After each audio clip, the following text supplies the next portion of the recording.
Akar persoalan di perkotaan itu adalah permukiman. Nah, ini bidangnya saya. Saya dulu sempat berapa kali ya tahun-tahun 2010 sampai 2017 itu selalu ditanya bagaimana solusinya dan saya sudah memberikan jawaban. Ini persoalan permukiman di perkotaan, pemerintah lepas tangan, Hmm. pemerintah tidak kontrol, ya diserahkan semuanya ke bisnis properti. Bukan bisnis tidak boleh ya, bisnis boleh mengikuti pembangunan, tapi led by the government, government driven. Jadi lokomotifnya tetap harus pemerintah. Ini sekarang enggak. Nah, jadi akhirnya terjadilah pembangunan perumahan permukiman di perkotaan itu yang scattered, terpencar-pencar, ya, unplanned, tidak terencana. Akan segera terbit buku 100 Alumni Institut Teknologi Bandung Kebanggaan Alma Mater, edisi 2026.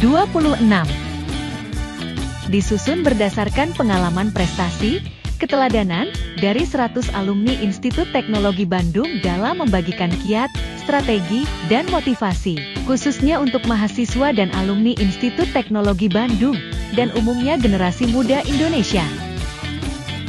Untuk pemesanan dapat menghubungi kontak yang ada pada video.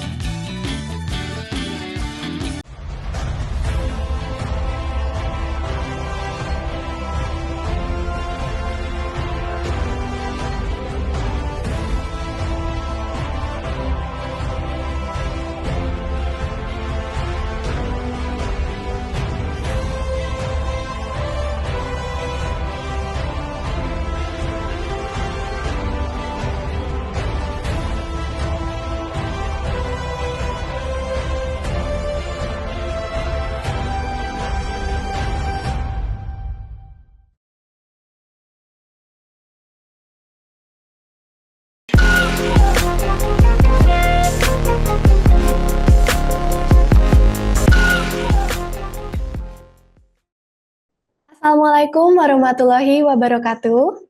Kembali lagi Waalaikumsalam. bersama saya Abigail Eudia yang akan memandu diskusi kali ini di kanal Inspirasi untuk Bangsa. Sebuah kanal yang menyajikan konten yang mengedukasi, menginspirasi, dan memotivasi. Nah, kali ini kami akan berbincang dengan salah satu alumni ITB dan telah hadir di tengah kami Bapak Insinyur Muhammad Jehansyah Siregar, MT, PhD. Selamat sore Bapak. Selamat sore. Gimana Pak kabarnya sore hari ini? Baik, alhamdulillah baik. Cuma harinya yang tidak cerah. Alhamdulillah. Baik, sebelum itu saya izin memperkenalkan Bapak sedikit ya Pak kepada para pemirsa di rumah. Ya, Jadi Bapak Insinyur Muhammad Cihansyah Siregar MT PhD ini adalah seorang ahli tata kota dan permukiman ITB. Menyelesaikan S1 dan S2 di Institut Teknologi Bandung, serta S3 di The University of Tokyo, Jepang. Merupakan spesialis di bidang perumahan dan permukiman, tata kelola dan kebijakan publik, berkarir sebagai pengajar di ITB, pernah dipercaya sebagai penasihat Menteri Perumahan Rakyat, Ketua Pokja Perumahan Rakyat Tim Transisi Jokowi JK, serta tenaga ahli Menteri PUPR. Baik, Bapak. Boleh diceritakan sedikit ya, Pak, perjalanan karir Bapak mulai dari pendidikan terakhir sampai sekarang yang berperan sebagai akademisi dan tenaga ahli pemerintah? ya. Saya mulai dari masa perkuliahan saya tahun 89. Saya dulu dari SMA Negeri 1 Medan tahun 89. Lulus langsung uh, mengikuti ujian UMPTN dulu ya. Ya, Nah, itu diterima tahun 89 bulan Agustus mulai perkuliahan itu. Nah, di arsitektur ITB. Nah, sejak tingkat tingkat 3 ya. Nah, saya sudah mengikuti mata kuliah perumahan. Kebetulan waktu itu ada Profesor Hasan Purbo almarhum ya, sekarang sudah almarhum. Mata kuliahnya itu sangat menginspirasi mengenai perumahan rakyat. Ya, jadi peran arsitek untuk memberikan yang terbaik untuk masyarakat itu ada peran selain bukan nggak bagus ya peran sebagai arsitek untuk klien yang ya katakanlah punya kekayaan ya, kayak klien-klien yang kaya begitu ya. Selain itu ada untuk perumahan rakyat. Nah, memang eh, banyak kalangan yang belum memahami bagaimana berkontribusi gitu ya untuk perumahan rakyat ini. Karena memang pemerintah kita belum memberikan institusi ataupun sistem ya program-program yang memadai. Nah, sejak itulah saya sudah memilih sudah menetapkan untuk berkarir di bidang itu. Meskipun ya ketika lulus itu tidak ada tertera di ijazah ya sebagai arsitek perumahan rakyat begitu ya tidak ada. Nah, maaf ini videonya ya. Oke. Nah, begitu lulus saya tahun 94, nah itu langsung bekerja waktu itu di Pekanbaru ya, di Freeport. Nah, karena saat itu Freeport sedang membuat program untuk perumahan permukiman masyarakat di sekitar Rumbai itu. Karena banyak sekali permukiman kumuh di sekitar itu. Nah ini, mohon maaf, nih videonya belum. Ah, itu ya. Nah, di Pekanbaru itulah saya memulai pekerjaan sebagai apa yang disebut sebagai arsitek komunitas. Nah, pada saat itu belum ada posisi itu ya, belum berkembang dan sampai sekarang juga pemerintah yang tidak tidak mengembangkan sistemnya. Tetapi Freeport waktu itu PCI ya, Pacific eh, apa Company Indonesia ya. Pacific Caltex. Maaf, bukan Freeport, tapi Caltex ya. Oh iya. Caltex di Pekanbaru. Nah, waktu itu berada di bawah bidang kehumasan itu, yang biasanya mereka memberikan bantuan-bantuan ke pemerintah eh, Pekanbaru, Pemko Pekanbaru ya. Nah, mulai saat itu memberi bantuan teknis untuk membuat program permukiman masyarakat ya. Itu di di kali apa Sungai Siak. Nah, itu Hmm. kampungnya Meranti Panda namanya itu. Nah, sejak itulah saya sudah memilih jalur itu, bahkan tadi sejak kuliah yang saya sebutkannya. Nah, kemudian ketika saya ke kampus, saya dipanggil dosen saya, udah kamu jadi dosen aja. Tahun 95 itu. Nah, itu eh, banyak kawan-kawan saya juga yang aplikasi jadi dosen. Nah, tapi harus S2 tahun 95 itu. Nah, ya sudah saya kembali diminta jadi dosen karena dosen yang sponsor saya itu ya itu mentor saya. Nah, itu generasi kedua lah sesudah Pak Hasan Purbo namanya Pak Sultan Hidayat Syah. Ya. Beliau juga sudah almarhum. Nah, itu menugaskan saya untuk mengikuti S2 di arsitek tahun 95. Nah, saya selesai sebenarnya 1,5 tahun udah selesai, tapi tesisnya lama ya, karena Ya. bersamaan waktu itu menikah dan apa ya sambil cari proyek begitu. Nah, sejak itulah saya sudah menggeluti pekerjaan di bidang perumahan permukiman, lanjut lagi tahun 97 itu ya 98 saya sudah jadi tenaga ahli di waktu itu zamannya Ibu Megawati ya, menterinya Ibu Ernawi Tular, itu Kementerian PU berubah menjadi Kimbangwil, Permukiman dan Pengembangan Wilayah. Nah, dirjennya itu Pak eh, Joko Firmanto ya, yang kelak jadi Menteri Pekerjaan Umum zamannya Pak SBY. Itu tahun-tahun 98 ya. Nah, saya itu jadi tenaga ahli yang membuat eh, rencana pembangunan jangka menengah bidang perumahan dan permukiman. Nah, itulah jadi modal saya memahami banyak masalah perumahan permukiman, konsep-konsep dan sebagainya untuk lebih mendalami lagi ya. Tapi saya secara umum sudah dipercaya sebagai tenaga ahli. Kira-kira 2 tahun, 3 tahun ya, 2001, 2002 itu ya sudah mulai aplikasi karena sudah jadi dosen kan mencari pendidikan lagi ya. Nggak cukup S2, nah saya aplikasi berbagai beasiswa dan akhirnya yang tembus itu Mombuso. Tahun 2003 pun saya berangkat ke Jepang.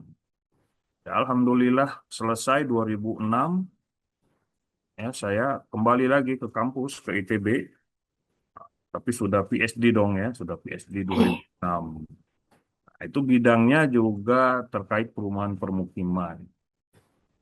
Saya ngambil PhD di Department of Urban Planning ya di the University of Tokyo itu di bawah School of Engineering. Nah, di sanalah saya menempa banyak sekali pengalaman. Nah, saya merasakan banget itu ya sekolah S3 itu mengambil PhD itu mengalami lonjakan intelektual yang sangat cepat karena dikelilingi oleh sensei-sensei ya, profesor-profesor Todai panggilannya ya kalau di Oh iya. University of Tokyo itu ya Todai.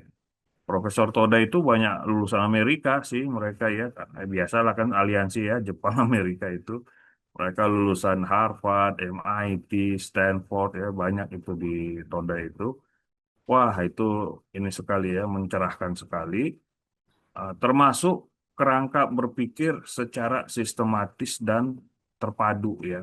Karena bidang perumahan permukiman itu kan sangat kompleks. Dia terkait perkotaan, tata ruang, infrastruktur, transportasi, dan sebagainya itu ya. Termasuk pembangunan sosial kemasyarakatan. Nah, di sanalah saya banyak menemukan ini ya pencerahan-pencerahan sambil melihat kondisi negara kita di Indonesia itu. Wah, ternyata ada satu saja yang sering saya angkat itu yaitu housing delivery systems, ya. Sistem penyediaan perumahan. Itu kita tidak punya sama sekali, tapi cikal bakalnya itu sudah ada ya sejak masa awal Perumnas dulu tahun 70-an ya. Oh, saya pelajari ternyata eh, direksi Perumnas kita, Menteri Perumahan Rakyat itu ahli-ahli di bidang perumahan dulu. Nah, itu sudah meletakkan dasar-dasarnya, tapi tidak berkembang ya sejak tahun 80-an, 90-an saya pelajari lagi. Loh, ini ternyata eh, sistem di negara kita ya, apa yang disebut dengan Housing and Urban Development, itu satu kesatuan sistem ya. Itu tidak berkembang. Nah, disitulah saya merasa perlu ini untuk memberi kontribusi terhadap pemerintah. Saya walaupun kembali di kampus dan apa seharusnya enak aja di kampus ya menyusun tulisan-tulisan paper, ngajar mahasiswa ya, pengabdian masyarakat ya secukupnya karena bukan pumpunan ya. Pumpunan itu adalah pendidikan dan penelitian dan bisa cepat jadi profesor gitu ya. Itu teman-teman saya udah yang bahkan junior saya sudah jadi profesor ya. Iya. Nah, saya lebih banyak menghabiskan waktu saya bukan di kegiatan akademik seperti itu. Saya ikut forum perumahan permukiman. Ya. Saya ikut masyarakat peduli MP3I, ya, masyarakat peduli perumahan permukiman Indonesia. Saya ikut lagi URDI, itu ya, Urban and Regional Development Institute. Saya ikut HUDI, ya, Housing and Urban Development Institute. Ya. Jadi banyak sekali ada yang mengatakan LSM, ada yang mengatakan yayasan, lembaga-lembaga masyarakat yang bergerak di bidang perumahan permukiman. Nah, itulah yang membawa saya eh, banyak berinteraksi dengan para pelaku pembangunan bidang perumahan permukiman itu. Dan tahun 2011 ya itu saya diminta menjadi ini penasehat Menteri Perumahan Rakyat ya itu zaman itu Pak Jan Farid ya menterinya Pak Jan Farid namanya. Jadi itu saya 2006 pulang berarti kan lebih kurang 5 tahun dari sejak pulang PhD itu. Nah, saya sudah diminta sebagai itu. Nah, selama 5 tahun itu tadilah saya terus mengasah pengalaman di bidang praktik ya di dunia praktis. Nah, setelah itu berlanjut terus tim transisi Jokowi JK. Sebelum tim transisi Jokowi JK 2014, 2011 tadi ya, 2012 pada waktu yang bersamaan, saya juga berapa kali diundang ke rumah gubernur ya, Jalan Senopati ya, jalan ini ya, eh, di depan kantor Bappenas itu ya, di Taman Surapati itu, di Menteng. Nah, itu waktu itu Pak Jokowi ya gubernurnya untuk memberi masukan bagaimana mengatasi masalah. Waktu itu paling banyak itu banjir dan kumuh. Ya, saya kasih masukan banyak sekali ya masalah perumahan dan permukiman, tapi ternyata belum selesai penanganannya. Nah, salah satu yang paling saya ingat itu ya bagaimana mengatasi uh, perumahan rakyat ya untuk masyarakat golongan bawah itu. Pada saat itulah Pak Jokowi membuat, kalau pernah dengar itu Kampung Deret.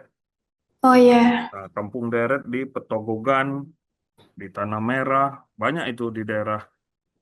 Tapi di situ belum sempat dibuat ya di yang daerah Pertamina itu Pelumpang yang terbakar itu depo minyaknya itu belum sempat waktu itu karena keburu Pak Jokowi maju Pilpres.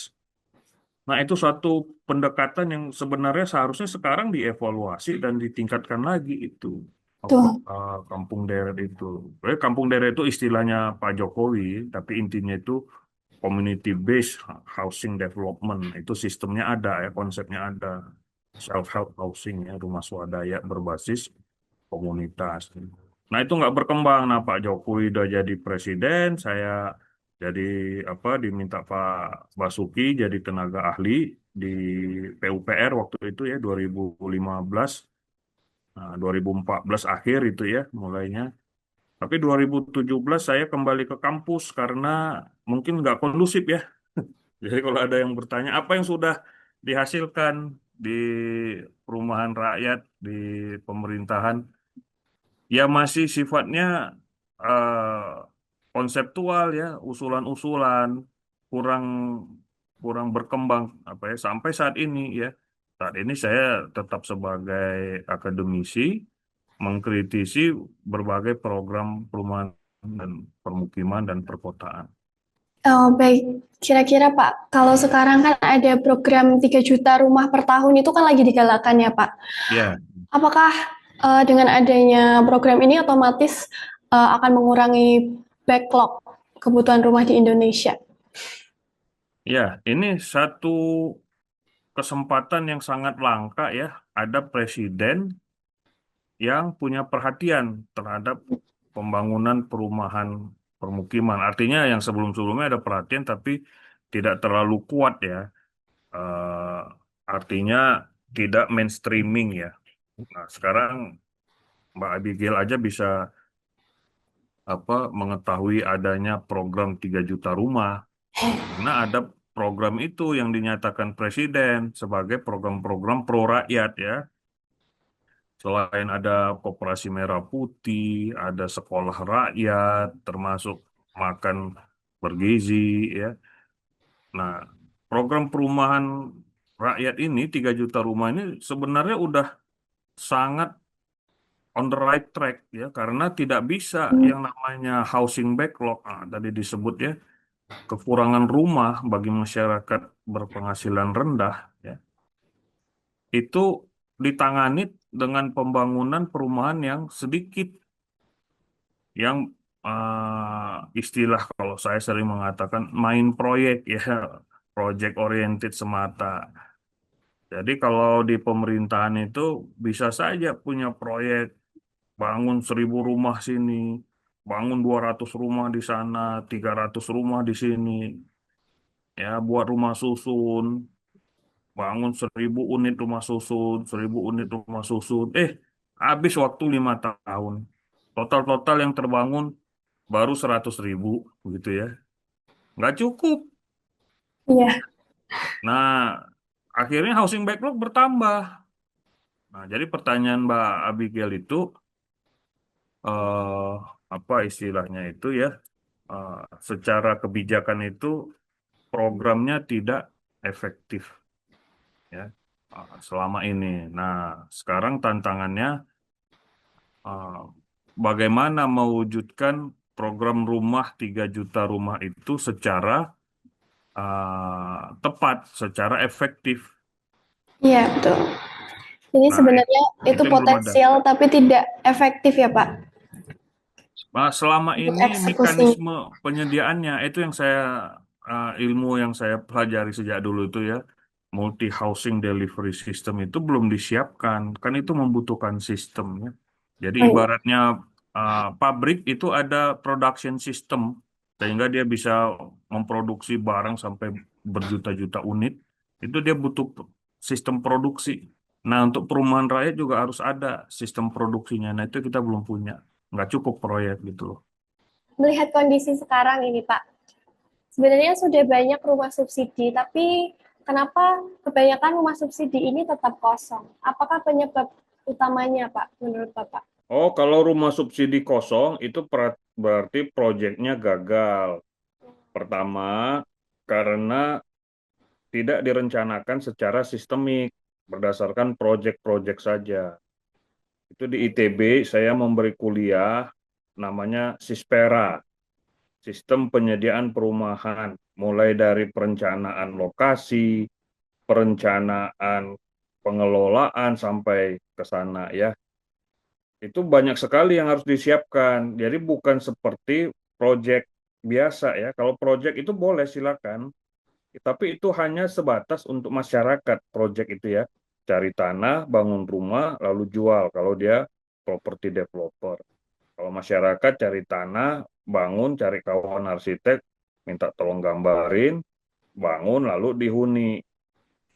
Pola-pola seperti itu untuk skala yang sangat kecil, 1-2 rumah, 10-20 rumah, bahkan 100 rumah masih bisa.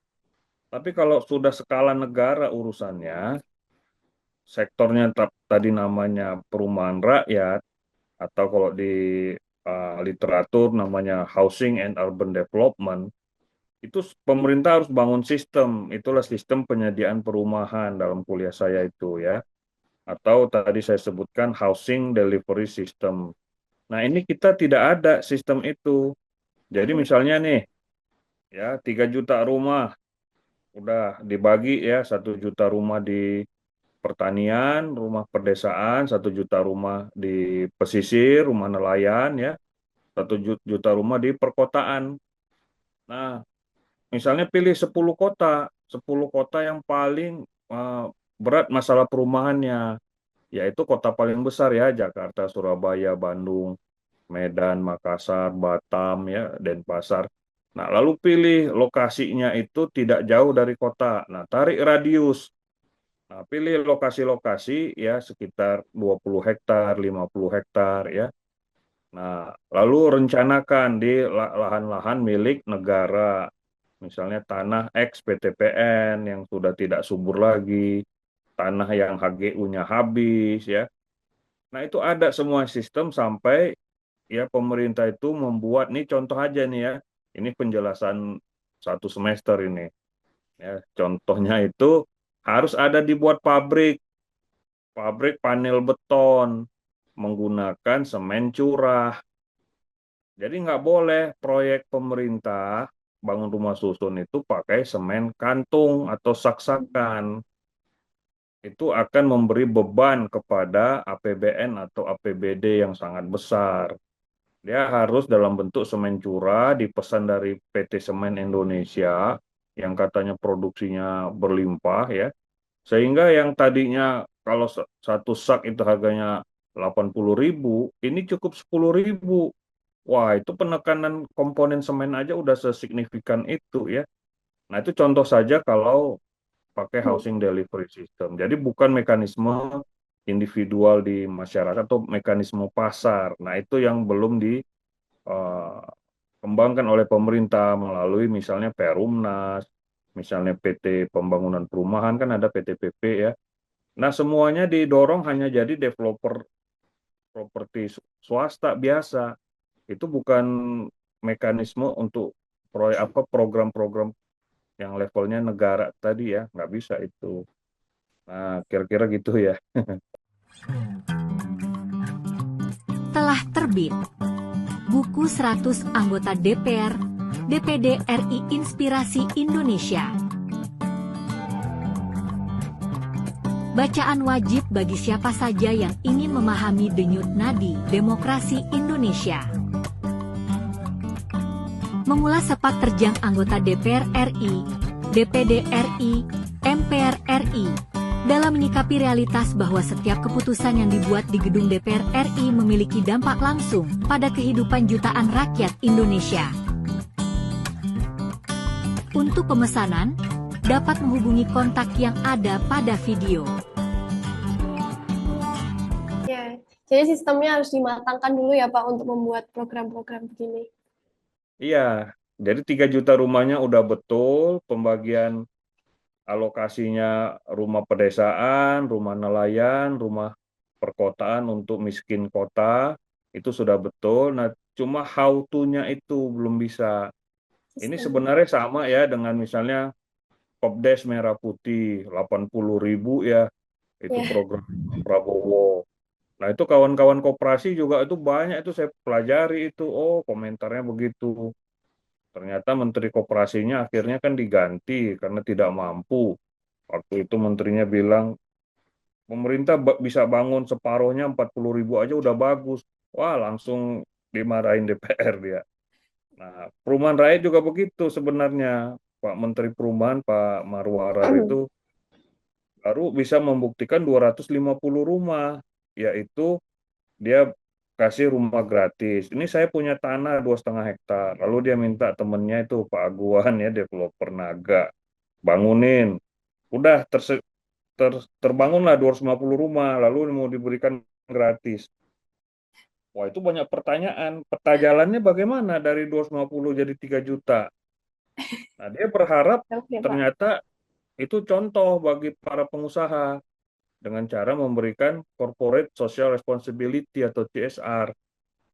Nah, jadi diharapkan pengusaha-pengusaha lainnya bangun rumah gratis seperti dia dari 250 akhirnya banyaklah pengusaha mau bangun jadi 3 juta.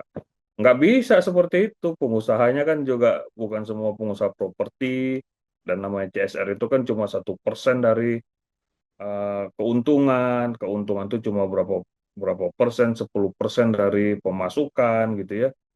Dan masing-masing perusahaan punya program CSR sendiri. Ada yang perusahaan apa energi pasti dia mau buat alat-alat energi terbarukan dan sebagainya kan nggak semuanya bisa diarahkan ke sana. Nah itu ya jadi peta jalan dan sistemnya belum belum memadai gitu. Baik. Bapak kalau melihat kota besar yang semakin padat nih Pak, lalu timbul masalah banjir, macet, dan sampah, bagaimana Bapak menilai kondisi ini dari sisi tata kotanya Pak? Jadi banyak yang salah mengadres masalah ya, misalnya banjir. Masalahnya adalah hidrologi, masalahnya adalah penanggulangan banjir. Misalnya macet ya, masalahnya adalah transportasi. Ya, kemudian sampah bertimbun-timbun, masalahnya adalah waste to energy gitu ya. Ini semua salah kaprah menemukan akar persoalan ya. Akar persoalan di perkotaan itu adalah permukiman. Nah, ini bidangnya saya. Saya dulu sempat berapa kali ya tahun-tahun 2010 sampai 2017 itu selalu ditanya bagaimana solusinya dan saya sudah memberikan jawaban. Ini persoalan permukiman di perkotaan, pemerintah lepas tangan, pemerintah tidak kontrol, ya diserahkan semuanya ke bisnis properti. Bukan bisnis tidak boleh ya, bisnis boleh mengikuti pembangunan, tapi led by the government, government driven. Jadi lokomotifnya tetap harus pemerintah. Ini sekarang enggak. Nah, jadi akhirnya terjadilah pembangunan perumahan permukiman di perkotaan itu yang scattered, terpencar-pencar, ya, unplanned, tidak terencana, menimbulkan penjalaran kota, urban sprawl, ya, kota bertumbuh ke semua arah secara tidak terencana. Bandung sama Jakarta sudah mau menyatu, nanti mau menyatu lagi dengan Cirebon. Itu bukan membanggakan, itu menyusahkan karena tidak berkelanjutan dan tidak Iya, betul. berkeadilan.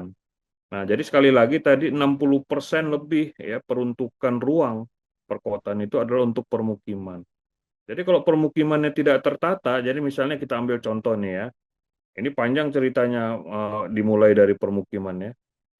Permukiman kumuh di bantaran Sungai Jakarta berapa banyak?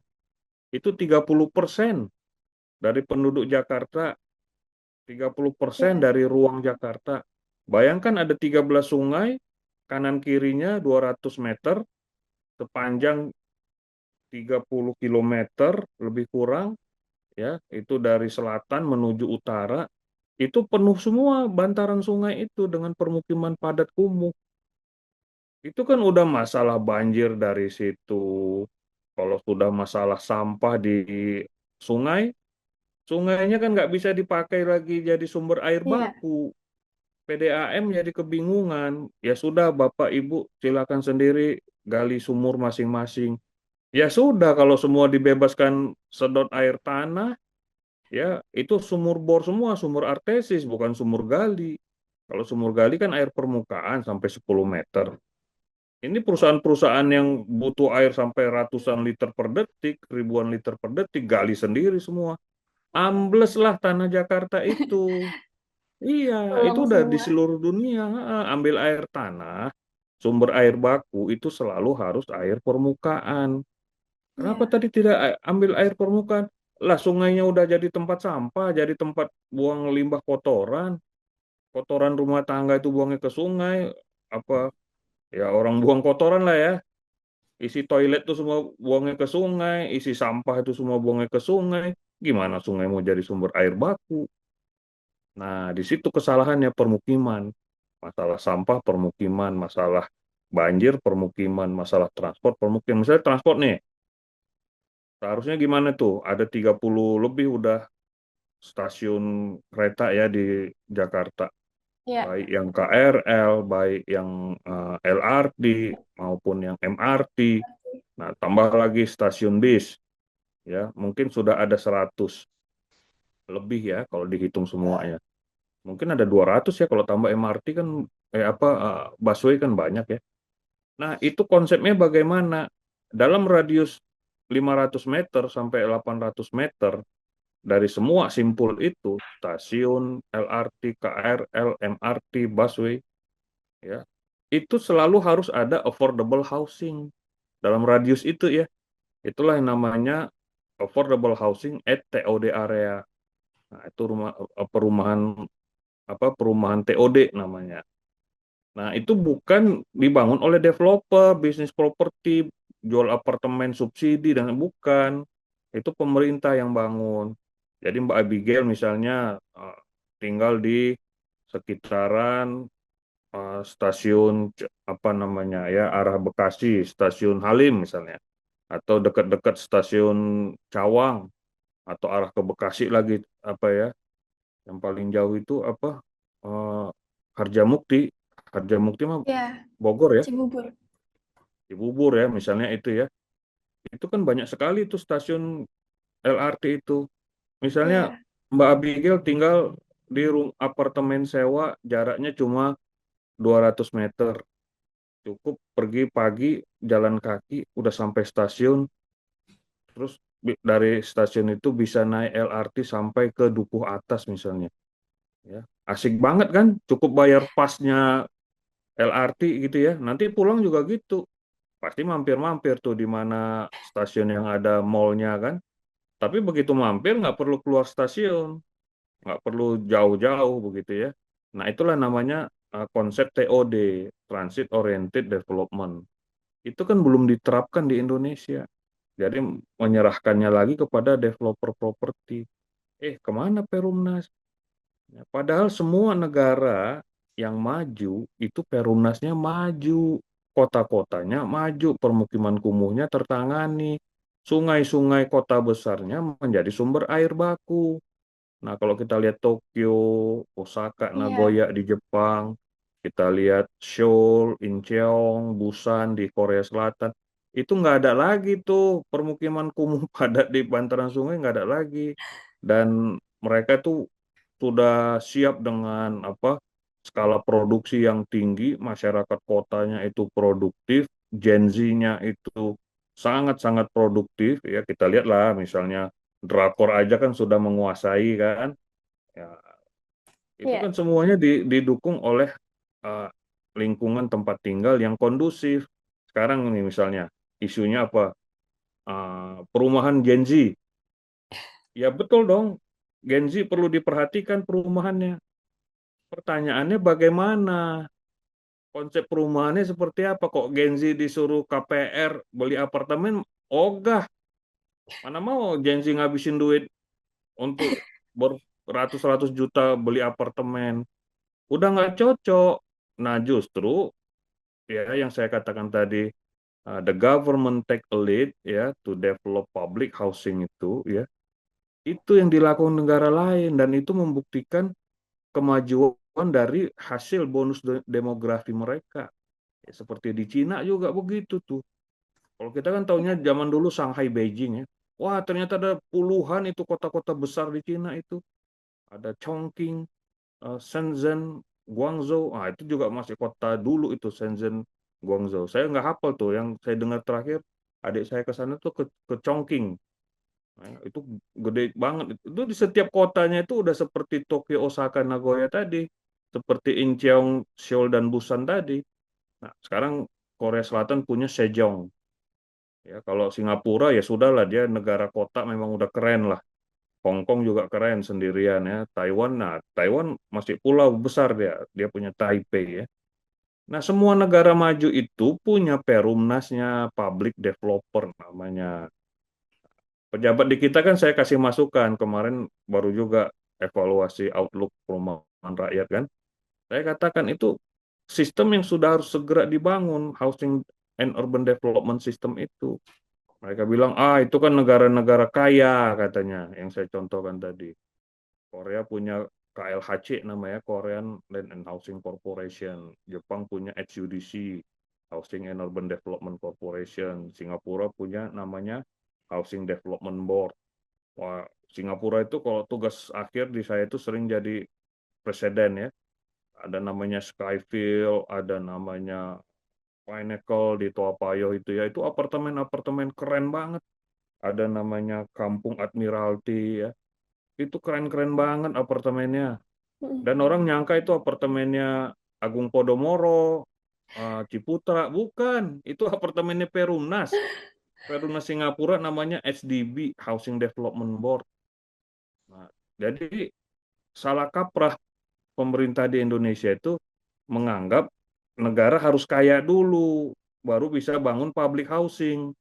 Oh enggak, justru Singapura, Jepang, dan Korea Selatan bisa semaju itu karena sejak lama sudah bangun public housing. Public housing itulah program ya sebagai sarana untuk mengembangkan generasi mudanya yang menjadi bonus demografi. Nah, di Indonesia ini bonus demografi ini kalau nggak ditangani dengan baik jadi bencana demografi. Jadi banyak pengangguran, jadi banyak demo, kabur aja dulu, dan sebagainya. Nah, ini yang harus segera direspon pemerintah, ya, menyiapkan program-program yang tepat ya dengan kebutuhan masyarakat, terutama ini Gen Z dan dulu saya masih sempat loh bicara perumahan milenial. Itu kira-kira 10-15 tahun lalu, ya, perumahan milenial sekarang perumahan Gen Z. Ini Ini. nggak lama lagi nih perumahan generasi Alpha nanti. Nggak ada selesai-selesainya. Maksudnya di setiap generasi itu nggak jadi-jadi gitu. Iya, betul. Milenial Setiap nggak jadi, generasi. akhirnya mereka udah jadi generasi yang dewasa, udah tua gitu ya. Generasi Gen Z juga nanti lama-lama tua juga. Ya, akhirnya kan terjadi istilahnya opportunity loss ya. Ya. Generasi-generasi muda kita melewati masa mudanya tidak produktif gitu. Jadi permukiman tuh jadi kunci dari tata kota yang bagus dan kemajuan negara itu sendiri ya, Pak ya? Oh, sangat menjadi basic, fundamental ya. Jadi Ya. misalnya Pak Mendikti mengatakan kita dukung pertumbuhan 8% melalui investasi, industrialisasi, hilirisasi. Oleh karena itu teknologi harus mendukung. Nah, saya udah Ya. kasih masukan. Ingat Pak Menteri, bahwa itu semua teknologi di bidang industri. Karena kan kita tahu Pak Menteri kita kan dekan FTI. Nah, namun bagaimana dengan bidang, kalau dulu FTSP ya, sekarang dipecah jadi FTSL dan SAPPK. Di bidang arsitektur, perencanaan kota, transportasi, itu semuanya public sector. Public sector juga ada teknologi, ada investasi publik di sana, ada infrastruktur. Ini bukan sektor industri yang menghasilkan komoditi. Kalau handphone, laptop, mobil, kulkas, semuanya itu komoditi yang bisa dibeli. Tapi kalau menghasilkan tempat tinggal, tempat berlalu lalang, transportasi, ruang publik, fasilitas umum, fasilitas sosial, orang berbelanja, orang ke rumah sakit, itu yang disebut dengan built environment ya, bidangnya saya itu. Itu juga perlu Pak Menteri, investasi teknologi. Jadi bukan hanya industri, tapi juga termasuk lingkungan binaan, perkotaan, perumahan. Nah, ini belum ada. Jadi Pak Menteri karena beliau dekan FTI, taunya kalau investasi teknologi itu industri aja gitu, produksi. Iya, Betul, itu perlu. Tapi coba bayangkan ya, Indonesia mau produksi. Yang diproduksi itu mobil nasional iya, atau transportasi publik. Nah, itu kan jadi tanda tanya. Kalau kita bicara housing and urban development, lebih memilih harusnya transportasi publik. betul. Bukan berarti nggak penting loh ya mobil nasional, tapi di Indonesia ini di Yang lebih semua kota urgent ya, besar, Pak. iya lebih urgent yang transportasi publik. Lalu transportasi publik bagaimana sistem tadi yang saya sebutkan tadi, TOD areanya itu? Udah langsung terhubung dengan perumahan dan perkotaan, di mana stasiun-stasiunnya itu kan menghubungkan apa dengan apa ya. Nah, itu perencanaannya harus baik sekali. Nah, ini Iya. belum ada. Tiba-tiba muncul nanti giant seawall. Wah, ini ide dari mana ini? Karena pemerintah tidak hadir di dalam perencanaan tadi ya, HUD tadi ya, Housing and Urban Development System. Dalam rangka 69 tahun Bambang Sadono, kami akan menyumbangkan buku yang ditulis atau disunting oleh Bambang Sadono untuk siswa SMA SMK, mahasiswa, dan perpustakaan SMA SMK atau perguruan tinggi. Dengan buku yang tersedia tertera pada video. Jika berminat, kirim nama beserta alamat sekolah atau kampus masing-masing dan pilih judul buku yang diinginkan. Untuk informasi selengkapnya, dapat menghubungi kontak yang ada video. Jadi tentang permukiman ini harus diperhatikan lebih lanjut ya, Pak ya. Ya, Kalau pemerintah harus berbicara, punya program. ya betul. Kalau membicarakan tentang IKN sendiri, Pak, menurut Bapak Ya. seberapa besar potensi IKN menjadi pusat ekonomi baru di Indonesia? Nah, ini IKN nih, kebetulan saya yang termasuk yang mengusulkan ya dulu Ya, zaman saya tahun 2008, 9, 2010 masanya masih pemerintahan Pak SBY ya periode kedua itu kita gulirkan 2008 kita membuat tim yang namanya tim visi Indonesia 2033. Nah, itu dosen dari beberapa universitas, dari UI ada Pak Andrinov Caniago, dari Unbrau ada Pak Ahmad Erani, sekarang Pak Ahmad Erani itu Sekjen ESDM ya, Pak Andrinov. Sekarang beliau tidak di pemerintahan lagi ya, beliau banyak di studi-studi ya. Nah kalau saya, masih dosen di UI ya Pak Andrinov, kalau saya dosen di ITB. Nah kita membuat satu visi, salah satu untuk menata pembangunan Indonesia masa depan itu adalah menata ruang nasional Indonesia yang terlalu bertumpu ya, tidak berkeadilan secara ruang karena pembangunan itu terpusat di Pulau Jawa yang luasnya hanya 7% dari Indonesia. Sedangkan Indonesia punya 4 pulau besar lainnya, Sumatera, Kalimantan, Sulawesi, Papua yang jauh lebih kecil kue ekonominya, pembangunan infrastrukturnya, bahkan jumlah penduduknya juga. Karena jumlah penduduk mengikuti ekonomi, di mana ada pundi-pundi ekonomi ya. Nah, ini tidak akan menghasilkan pembangunan yang berkualitas. Nah, kita lihat bencana akhir-akhir ini di Cisarua kemarin itu longsor ya, Iya, yang menjadi korban longsor, warga negara biasa, juga termasuk TNI yang sedang berlatih mau dikirim ke Papua, itu jadi iya, korban 23 orang tewas ya, tentara. Nah, ini kalau kita lihat, dibiarkan saja oleh pemerintah. Nah, pemerintahnya ini Kementerian Pekerjaan Umum. Nah, bidangnya itu namanya Cipta Karya, bidangnya perumahan permukiman juga. Kalau perumahan itu perumahan rakyat, Cipta Karya itu permukiman. Nah, kalau kita lihat di berbagai negara ya, kalau kita ke luar kota, ke pedesaan, kawasan wisata, sebagainya, itu di mana-mana masih hutan. Luar kota itu hutan, lalu di dekat jalan itu selalu ada dinding penahan tanah semuanya. Kenapa? Karena begitu lahannya miring, ya, itu sangat rawan terhadap longsor. Jadi hutan itu tidak boleh dijadikan kebun, tidak iya, boleh ditanami berbagai tanaman masyarakat ya dalam keadaan tanah miring. Terus di bawahnya tidak ada dinding penahan tanah. Nah, di Indonesia dibiarkan saja masyarakat membuat permukiman di lereng-lereng, menanami bukit-bukit ya. Nah, itu tidak boleh. Nah, itulah bukti bahwa Pulau Jawa ini sebenarnya sudah habis tempat untuk permukiman yang layak. Jadi di iya, Bandung, Jakarta, Surabaya itu udah memadai. Coba kita hitung, 160 juta orang tinggal di Pulau Jawa ini, Jawa. itu seharusnya separuhnya aja 80 juta. Artinya apa? Separuhnya lagi udah meninggali tempat-tempat yang tidak layak di bantaran sungai, di pinggir, di tebing-tebing. Ya ini kan jadi arisan, mohon maaf ya, jadi arisan bencana ini. Nah, Kementerian Digilir. PU Cipta Karya itulah yang harus berpikir pentingnya IKN sebagai epicentrum baru. Nah, kalau IKN nanti sudah terbangun, sudah berkembang, penduduknya segera itu meningkat. Sama seperti Jakarta 70-an, 80-an itu kan jadi banyak sekali lagunya itu, ibu kota ya.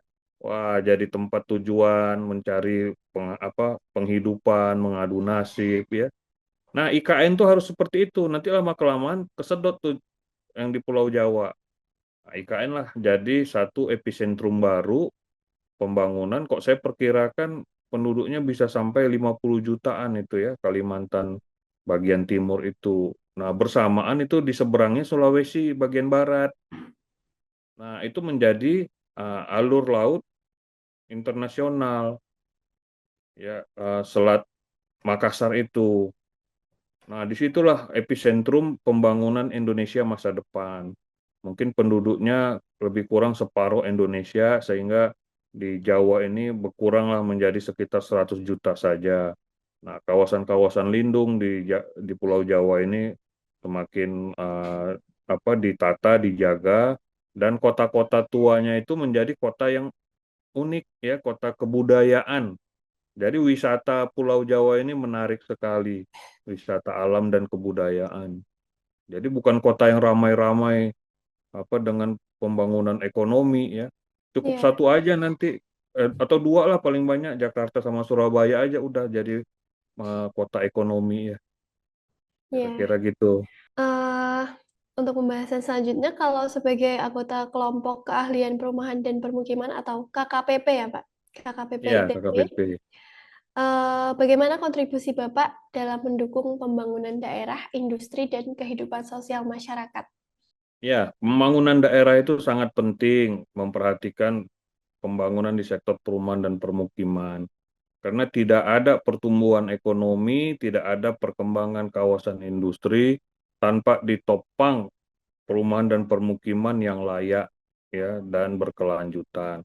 Karena apa? Karena kawasan industri juga digerakkan oleh sumber daya manusia, mulai dari manajemen tingkat atas, manajemen menengah, sampai pekerja yang banyak sekali, ribuan, puluhan ribu, ratusan ribu ya kawasan industri itu. Di mana mereka bertempat tinggal? Mereka nggak mungkin bekerja 24 jam. Ya. Nah, ketika mereka selesai bekerja, pulangnya kemana? Itu harus dipikirkan sebagai sebuah ekosistem kawasan industri. Ya. Nah, ini saya bicara kawasan industri dulu, karena Indonesia kan eh, strateginya mendorong pertumbuhan ekonomi 8% itu dengan industrialisasi. Nah, kawasan industri kan sedang dibangun nih, bukan hanya di Jabodetabek saja sekarang, di berbagai daerah. Nah, tadi masuklah tadi pembangunan daerah. Nah, itu sudah betul karena tidak lagi bertumpu pada eksploitasi sumber daya alam. Nah, nilai tambah itu dihasilkan dari industri. Nah, tapi harus diingat, kawasan industri itu sendiri harus menyokong fungsi perumahan permukiman yang layak. Ya, misalnya pekerja, nggak boleh pekerja itu dibiarkan tinggal di bedeng-bedeng rumah kontrakan yang WC-nya tidak ada, yang nggak lengkap, bangunannya tidak memadai. Pemerintah harus menyediakan kawasan industri, kawasan perumahan pekerja industri. Nah, itu apartemen sewa murah juga lagi. Kalau tidak ada developer yang masuk, BUMN yang masuk. Itu bagian dari public service, bukan bisnis properti. Jadi Iya, nggak semuanya bisa dibisnis propertikan begitu ya. Nah, kalau kawasan industri sudah maju, daerah terbangun, wah Indonesia ini ekonominya bangkit mulai dari Sabang sampai Merauke itu bisa jadi 10-20 titik-titik pertumbuhan itu di luar Jawa ya, selain di Jawa. Nah, itu sangat penting perumahan dan permukiman. Kalau di negara maju lain ya, yang namanya Perumnas saya singgung tadi, bukan hanya Perumnas urban. Di Indonesia itu Perumnas urban saja tidak maju ya untuk perumahan masyarakat ya, perumahan rakyat urban ya. Di luar negeri itu sudah Perumnas pariwisata, sudah Perumnas kawasan industri, sudah Perumnas kawasan kelautan perikanan ya. Bukan nelayan tradisional saja. Perumnas ini kan ilmu basicnya itu pengembangan kawasan. iya, Ya, jadi kita dengar kemarin pidato Pak Prabowo ya di hadapan para kepala daerah.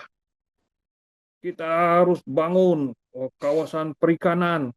Nanti akan diberikan cold storage, akan diberikan dermaga untuk kampung-kampung nelayan.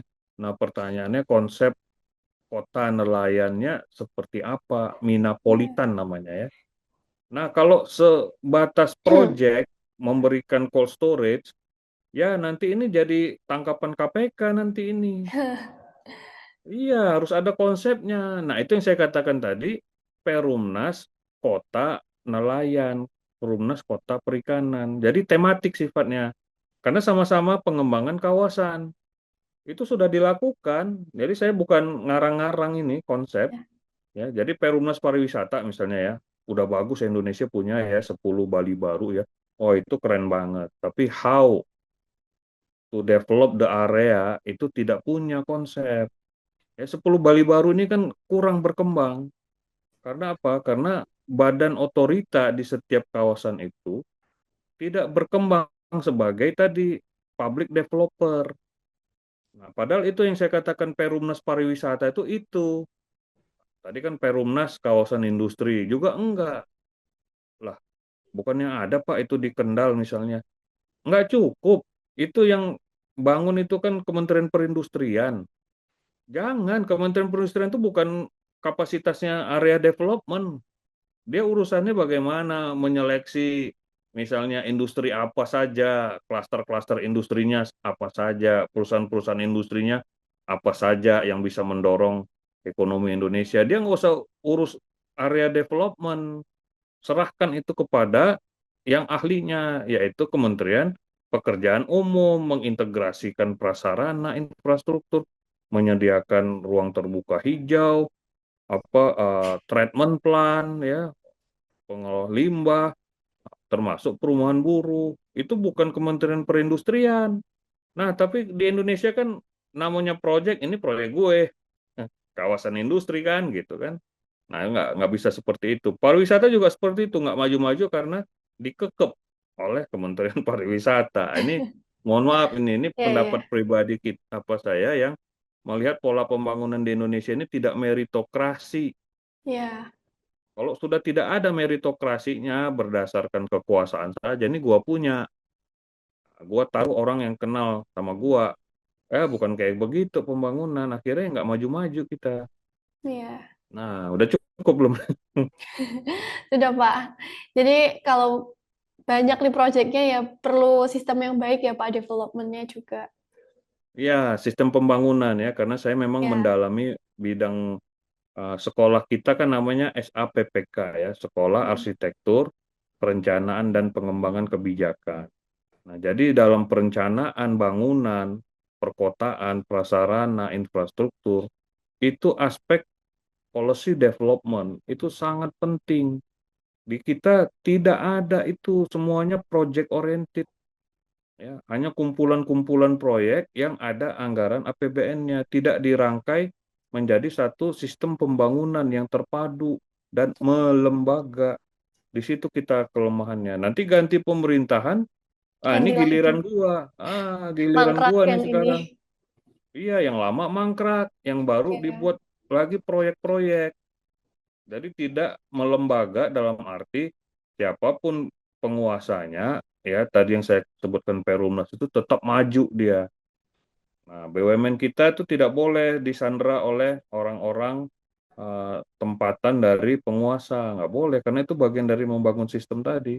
ya, baik. Sangat insightful nih Pak. Lalu Pak, kita kalau mau ngomongin ITB, kira-kira menurut Bapak keunggulan utama ITB khususnya di bidang tata kota dan permukiman dibanding perguruan tinggi lain itu apa Pak? Yang pertama, keunggulan ITB itu adalah integrity. Integritas. Karena di bidang apapun pembangunan itu tanpa integrity tadi mudah terurai, rusak menjadi apa istilahnya itu apa piecemeal ya, potongan-potongan perintilan. Nah, integrity itulah kekuatan ITB di bidang apapun, teknologi industri, teknologi perminyakan, uh, perumahan dan perkotaan tadi ya. Nah, ini harus diwujudkan. Nah, selanjutnya di bidang perumahan dan perkotaan, ya integrity itu ditunjukkan. ITB itu harus mendorong yang namanya misalnya uh, kawasan public housing, baik di perumahan pekerja, perumahan perkotaan, dan sebagainya tadi ya.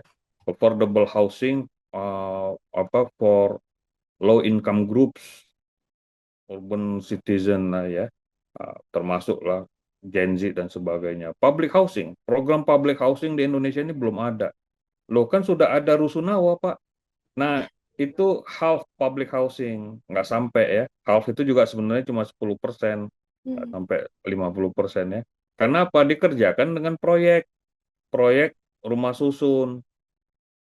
Siapa ya lembaga pengelolanya? Nggak dikerjakan. Terserah aja nanti. Yang penting proyek selesai. Performance indikatornya apa? Ya, KPI-nya apa? Oh, proyek selesai dibangun. Yo, nggak ada listrik, nggak ada air, nggak apa-apa. Yang penting selesai dibangun, dibayar. Nggak ada penghuni, ya nggak apa-apa. Siapa pengelola, ya nggak apa-apa. Yang penting proyeknya udah selesai secara fisik. Lah, itu nggak boleh seperti itu. Dan memang terjadi ini. Ini yang saya ya. katakan ini bukan bukan jelek-jelekin, nggak ini terjadi dan itu tidak boleh seperti itu.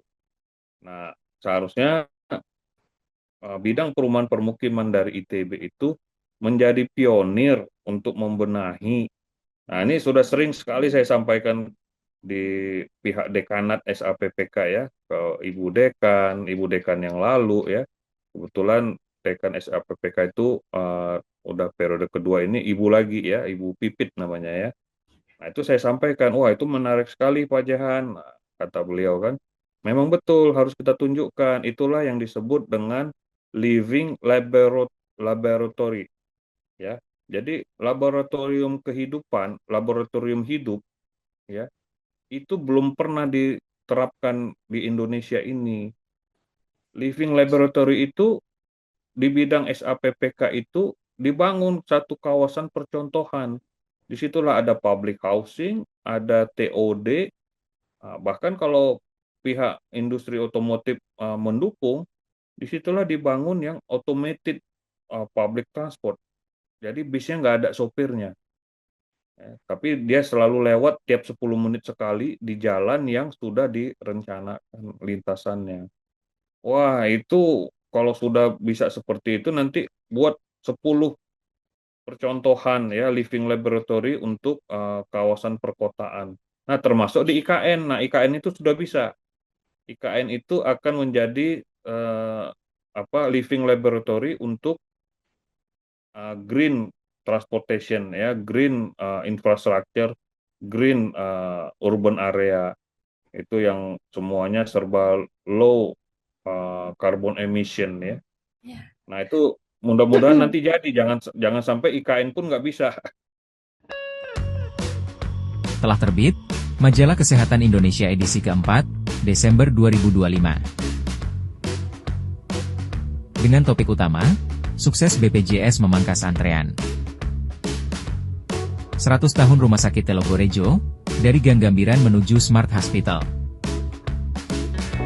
MBG berperan meningkatkan ketahanan kesehatan nasional.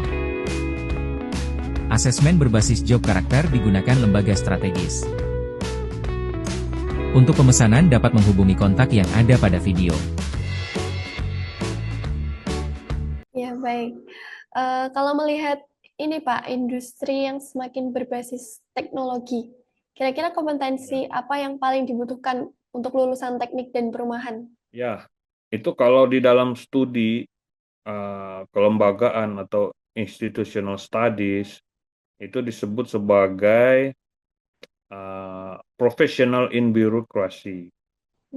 Kalau lulusan di bidang SAPPK ya terutama ya arsitektur, perencanaan dan pengembangan kebijakan itu bekerja di sektor swasta itu sudah tidak menjadi isu ya, sudah otomatis bekerja. Misalnya lulusan PWK ya planologi itu bekerja di bank pembangunan itu perlu diarahkan. Kemudian lulusan dari arsitektur bekerja di bidang biro arsitek ya, jasa profesional arsitek ya. Itu juga sudah terjadi. Nah, yang menjadi isu ini tadi ya, profesional in bureaucracy itu di sektor publik, di sektor pemerintahan. Nah, di negara-negara maju itu karena sektor publiknya berkembang, sistem institusi kelembagaan BUMN-nya maju, BUMD-nya maju, ya banyak sekali program-program tadi public housing, public transport, ya TOD area development itu oleh operator-operator publik, developer-developer publik, itu menjadi lapangan pekerjaan di sektor publik yang luas sekali, arsitek, insinyur lingkungan, insinyur sipil, uh, urban planner itu bekerja semua di sektor publik. Itu yang disebut dengan professional in birokrasi. Nah, ini harus menjadi target bagi pemerintah, ya, bekerja sama dengan ITB. Loh, ini ITB menghasilkan lulusan yang seharusnya sebagian besar mereka bekerja di sektor publik. Bukan berarti arsitek bekerja di developer properti swasta, misalnya Agung Podomoro, Agung Sedayu Group, ya, Bakri Land, itu tidak boleh, bukan berarti begitu. Itu silahkan, tapi pumpunannya bukan itu. Apalagi kalau properti developer itu mengambil tenaga ahli dari luar, ya sudah, ITB-nya kalah. Dan Iya, itu juga nggak bisa dilarang. Mereka kan banyak ambil arsitek dari Singapura, Australia, dari Amerika kan untuk ini ya, untuk selling mereka punya property market ya. Nggak iya, salah, ya itu urusan mereka. Tapi pemerintah kan punya juga program pembangunan perumahan yang untuk tadi ya isunya kan berkeadilan berkelanjutan ya. iya, Semua dapat golongan hunian itu berimbang, golongan atas, menengah, bawah ya. Itu misi pemerintah, jangan dibebankan itu ke developer swasta pula ya. Nah, iya. sediakanlah itu akan terbuka lapangan pekerjaan yang banyak sekali nanti. Yang betul. dimulai dari tadi ya living laboratory tadi, bangun kota-kota baru. Kalau melihat kebutuhan alumni teknik sendiri dan bidang apa yang paling banyak dibutuhkan industri dan pemerintah, Pak?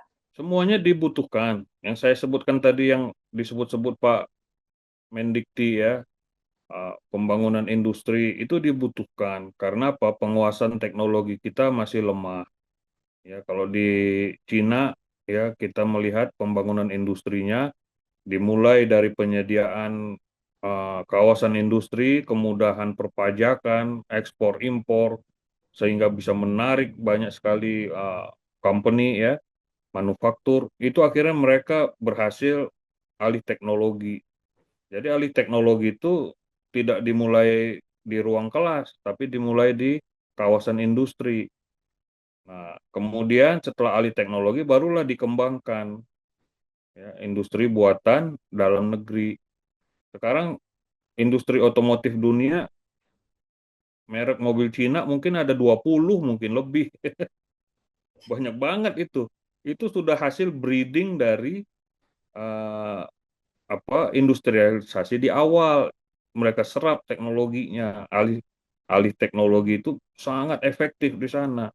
Sehingga di industri awalnya sendiri, yang induknya sendiri juga sekarang udah kewalahan tuh. Toyota, Honda, BMW, Mercedes itu kan kewalahan sekarang. Ya, BYD, Wuling, ada sekarang apa itu Chery, Geely, banyak banget tuh merek-merek mobil Cina dan bagus-bagus semua. Nah, itu penting ya industrialisasi di Indonesia, tapi strateginya tinggal kita pelajari dari berbagai studi. Nah, pembangunan di bidang tadi perumahan permukiman, perkotaan juga penting ya. Kelautan juga Indonesia penting. Pertanian Ya, itu pangan ya, itu sangat penting. Misalnya agropolitan.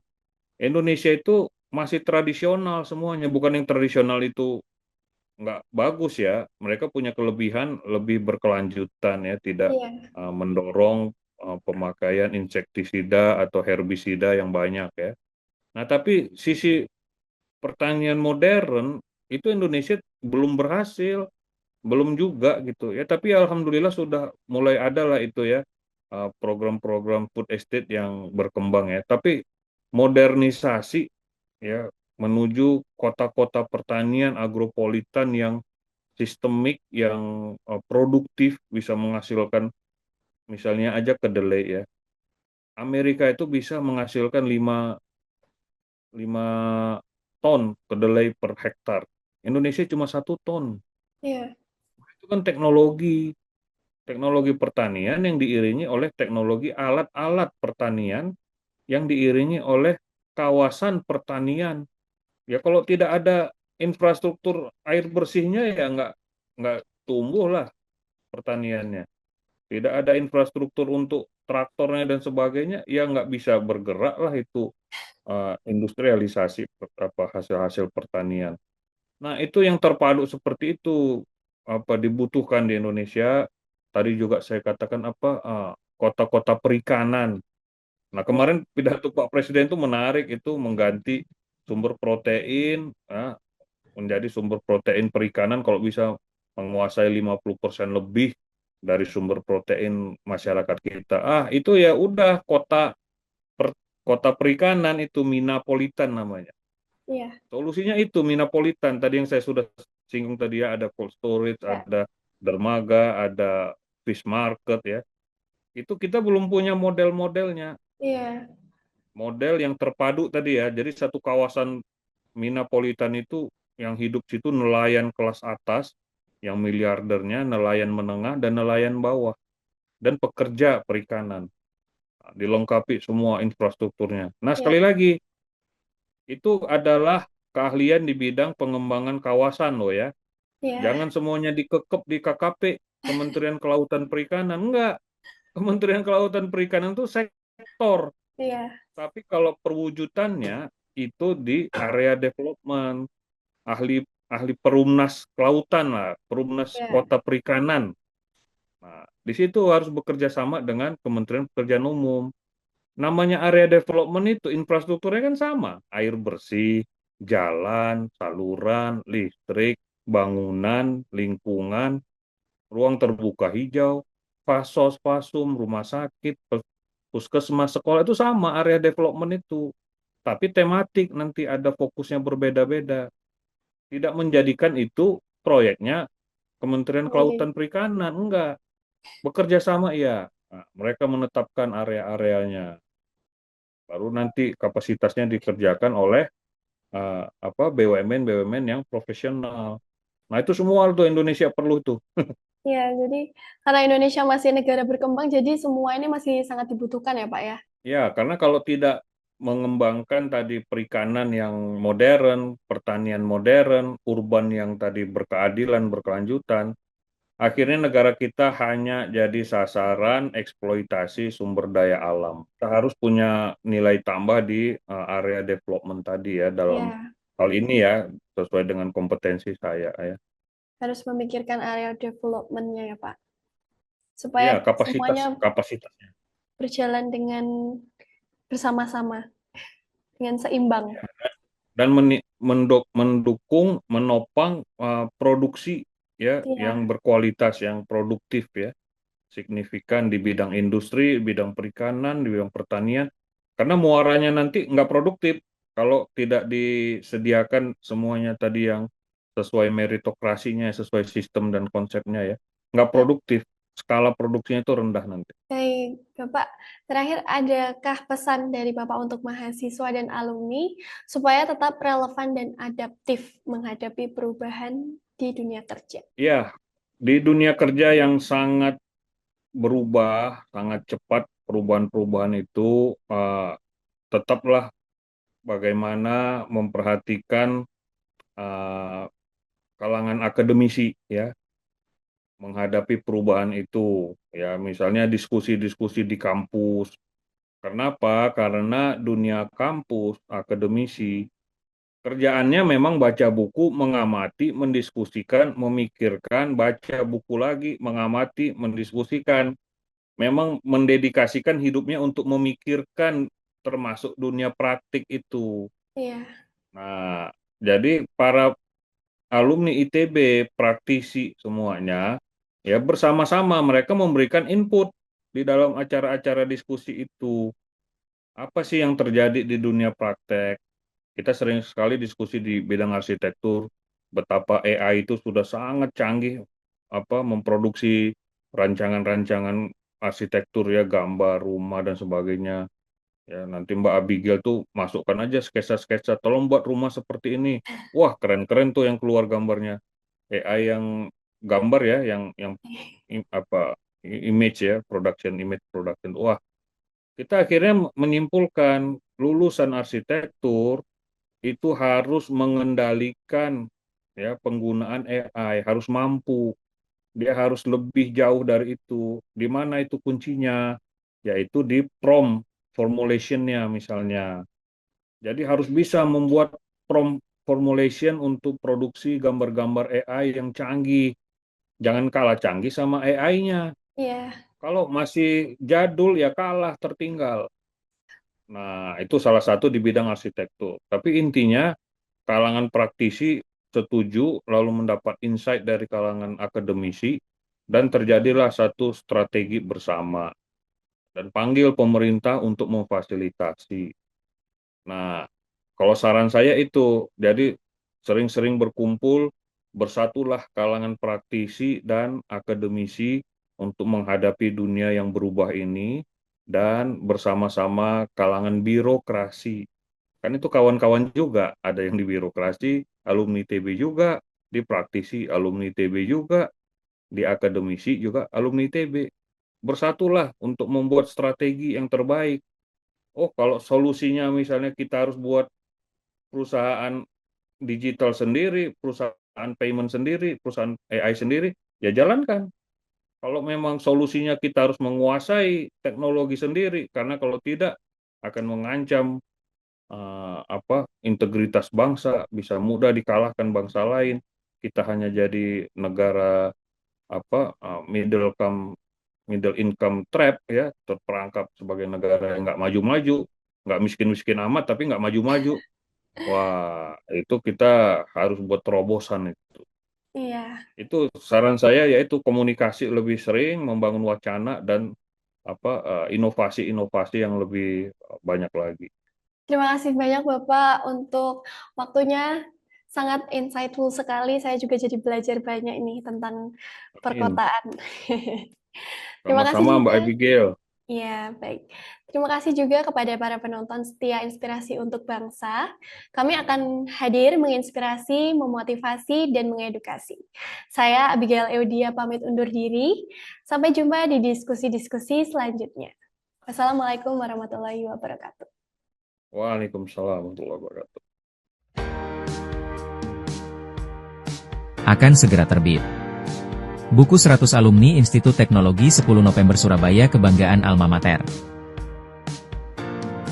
Buku ini disusun berdasarkan pengalaman prestasi, keteladanan, dari 100 alumni ITS dalam membagikan kiat, strategi, dan motivasi, khususnya untuk mahasiswa dan alumni ITS, dan umumnya generasi muda Indonesia. Untuk pemesanan dapat menghubungi kontak yang ada pada video.